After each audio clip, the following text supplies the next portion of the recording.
बस पर हुए हमले की जांच होनी है। एनआईए इस पूरे मामले की जांच करेगी। अनलॉफुल एक्टिविटीज प्रिवेंशन एक्ट यानी कि यूएपीए के तहत एफआईआर एनआईए ने दर्ज कर ली है।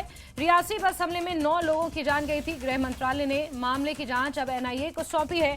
9 जून का ये वाकया, जब घात लगाकर आतंकवादियों ने यात्रियों से भरी बस पर हमला किया था, जिसमें ड्राइवर को गोली लगी थी और फिर अनियंत्रित होकर ये बस खाई में गिर गई थी और कई लोग इसमें जख्मी हुए थे। 30 से ज्यादा लोग इसमें जख्मी हुए थे। 9 लोगों की जान चली गई थी और इस पूरे मामले में अब एनआईए इस पूरे मामले की जांच करेगी। यूएपीए के तहत एफआईआर दर्ज कर ली गई है। आगे की जांच एनआईए को गृह मंत्रालय ने सौंपी है। गौरतलब है, बीते कल गृह मंत्रालय में एक महत्वपूर्ण बैठक हुई, जिसमें आईबी की चीफ सुरक्षा सलाहकार अजीत डोभाल, उपराज्यपाल मनोज सिन्हा, अर्धसैनिक बलों के तमाम अधिकारी, डीजी उस दौरान मौजूद थे। गृह मंत्रालय के अधिकारी उस बैठक में मौजूद थे और केंद्रीय गृह मंत्री अमित शाह ने इस बैठक की अध्यक्षता की थी। शंकर आनंद हमारे सहयोगी से खबर पर जुड़ गए हैं। शंकर, अभी तक जो खबर थी उसके मुताबिक एनआईए जांच में सहयोग की बात की जा रही थी, लेकिन अब पूर्णतः ये जांच एनआईए को सौंप दी गई है। यूएपीए के तहत एफआईआर दर्ज कर इस पूरे मामले की जांच की जानी है। शंकर, निश्चित रूप से देखिए, जिस तरह से ये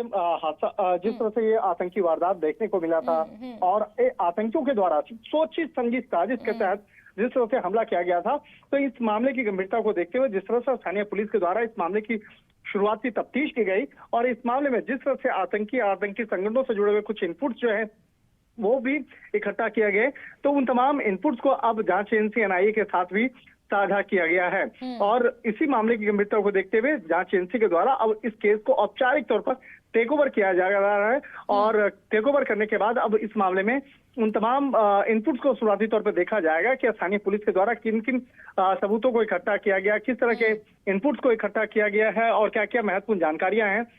उसके बाद इस मामले में जब जांच एजेंसी एनआईए के द्वारा जब इस मामले में आगे की तफ्तीश की जाएगी, तो इस मामले में कई लोगों से पूछताछ की जा सकती है और उसके बाद उन आतंकी संगठनों से जुड़े हुए हर इनपुट को खंगाला जाएगा जो अब तक निकल के सामने आए हैं। तो कहा जा सकता है कि जांच एजेंसी, सेंट्रल जांच एजेंसी एनआईए के द्वारा जिस तरह से अब इस मामले में उनकी एंट्री हुई है, इस मामले में अब विस्तार से इन्वेस्टिगेशन किया जाएगा और इन्वेस्टिगेशन करने के बाद इस मामले में उचित कानूनी कार्रवाई एजेंसी के द्वारा की जाएगी।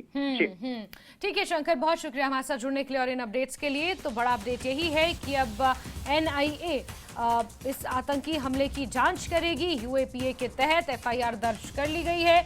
तमाम इनपुट्स के आधार पर कुछ लोगों को पूछताछ के लिए भी शक के बिना पर लिया गया है हिरासत में और ये तमाम पहलुओं पर एनआईए अब जांच करेगी और इस पूरे आतंकी वारदात की तह तक पहुंचने की कोशिश की जाएगी। श्रीनगर